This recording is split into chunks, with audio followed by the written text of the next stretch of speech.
Alors oui, je viens témoigner devant vous. Je découvre en fait vraiment le monde chrétien. Moi, j'ai grandi dans la religion et la culture musulmane.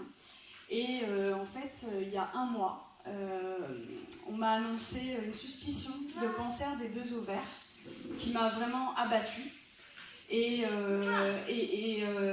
j'étais vraiment plus bas que terre, quoi. Vraiment, ça m'a abattue. On m'a dit, voilà, pour avoir des enfants, ça va pas être possible, ça va être traitement, etc., etc. Et une semaine, 10 jours après, j'entends parler de Jésus. J'avais déjà entendu parler de Jésus, puisque tout le monde sur cette terre, je pense, a au moins une fois entendu parler de Jésus. Mais là, cette fois-ci, c'était très fort. C'était quelqu'un qui témoignait. J'ai beaucoup pleuré sur des vidéos sur internet, et le soir même en fait je me suis mise dans ma chambre à genoux pour la première fois de ma vie devant Dieu, et j'ai dit: Jésus, si tu existes, moi ça m'intéresse pas juste d'entendre parler de toi en fait, je veux te voir maintenant, tout de suite, je veux te voir, et je veux te voir d'une façon que plus jamais je puisse douter de toi. C'était vraiment ma prière, du plus fond de mon cœur, du plus profond de mon cœur.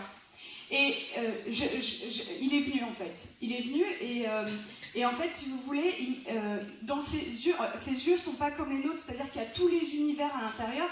Et il m'a transpercé en fait en plein cœur avec son amour. Et il m'a donné une envie qui, pour quelqu'un qui a grandi dans la culture musulmane, est incompréhensible. C'est-à-dire qu'il m'a donné envie d'être baptisée. Je comprenais vraiment pas quoi. Parce que voilà, dans ma culture, le baptême c'est quelque chose de... Et le lendemain matin, je me réveille, je cherche partout où est-ce que je peux être baptisée. Donc je regarde les églises catholiques, protestantes, tout. Il n'y a rien qui me disait. Je dis, maintenant, oriente-moi, quoi. Et donc, j'ai rencontré Jésus le 11 juillet. Le 13 juillet, j'étais baptisée. Amen. Et le soir même, je me retrouve dans ma chambre. Et en fait, juste pour vous dire, j'avais des douleurs depuis 4 ans, tous les jours. Tous les jours, j'avais mal, en fait. Et le soir même, je me retrouve dans mon lit. Et je commence à parler une langue où je comprends aucun mot. Et chez les musulmans, tout ça n'existe pas. Donc j'avais jamais entendu parler du parler en langue, etc. Et j'ai parlé pendant 3/4 d'heure, 1 heure, une langue que je ne comprenais rien du tout. Et à la fin, ça s'est arrêté. Et là, mes douleurs, pour la première fois depuis 4 ans, disparues. Plus de douleurs. Là, je dis, ok, je suis guérie, je dois aller voir mon gynéco. Mardi 17 juillet, c'est-à-dire il y a 2-3 semaines, quoi. Je vais voir mon gynéco. Et donc il me dit, vous avez fait votre IRM, les marqueurs tumoraux, et il me dit, alors c'est pas un cancer malin, mais c'est une maladie d'un stade très très sévère. On va opérer, etc. Et là je le regarde et je lui dis, vous savez pas ce que je vais vous dire, mais je suis guérie. Je lui ai pas dit je pense être guérie, je lui ai dit je suis guérie.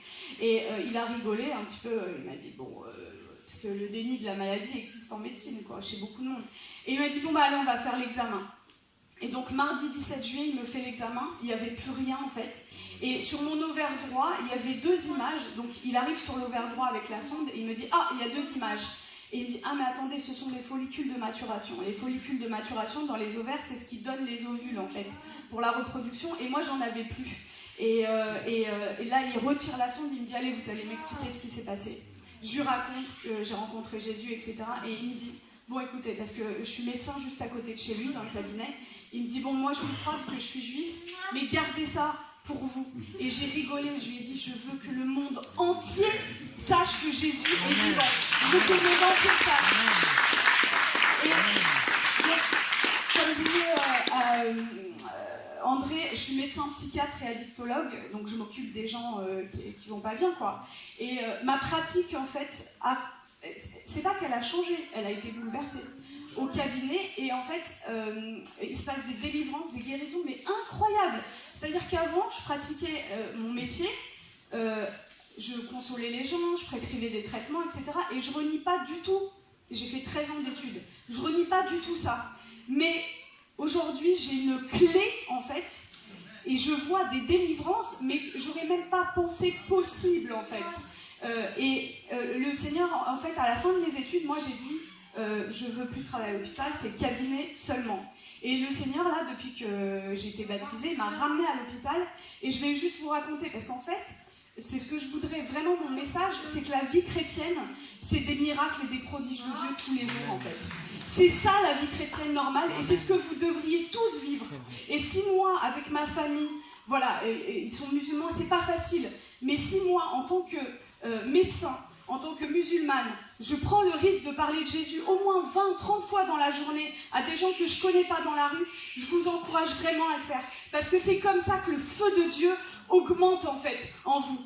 Et je vais juste vous raconter en fait ma dernière garde à l'hôpital, dimanche, pas qui vient de passer, mais celui d'avant.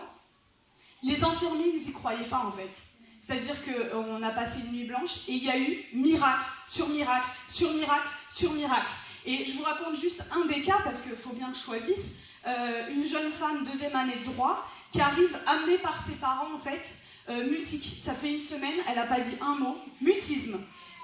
Et l'infirmier vient me voir, on a passé une nuit difficile parce qu'il y a eu beaucoup de cas, et il vient et il me dit bon bah tu vas voir, ça va être hyper facile, je viens de passer 1 heure avec elle, elle m'a pas sorti un mot. Et moi dans mon cœur je dis mais c'est pas le projet de Jésus. Et j'arrive dans la chambre, je lui dis bonjour, je lui présente ma main pour lui serrer la main, et là elle ne répond pas. Et intérieurement je fais une prière de délivrance au nom de Jésus. Et là, elle commence à me parler normalement, mais vraiment normalement quoi. Et l'infirmier arrive 5-10 minutes après, il ouvre la porte et il nous regarde. Et au lieu de venir s'asseoir à côté de moi, parce que quand on voit un patient, en fait, le médecin et l'infirmier sont à côté, il va au fond de la chambre, il croise les bras, il nous regarde. Et je vois, il se gratte la tête. Il n'y croyait pas. Et toute la nuit, ils ont vu ça. Et ils m'ont dit, mais qu'est-ce qui se passe en fait? Qu'est-ce qui se passe? Et tous les jours, je vois ça. Et juste pour terminer, vous avez l'antidote. Jésus est l'antidote. Vous avez un antidote. Le monde entier a le poison. Qu'est-ce que le poison? C'est de ne pas connaître Jésus.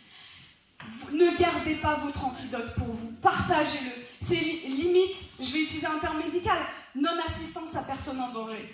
De voir des gens malades, des gens pas bien, et vous passez, et vous avez l'antidote. Ne gardez pas l'antidote. Partagez-le, partagez-le. C'est ce que le Seigneur veut, quoi.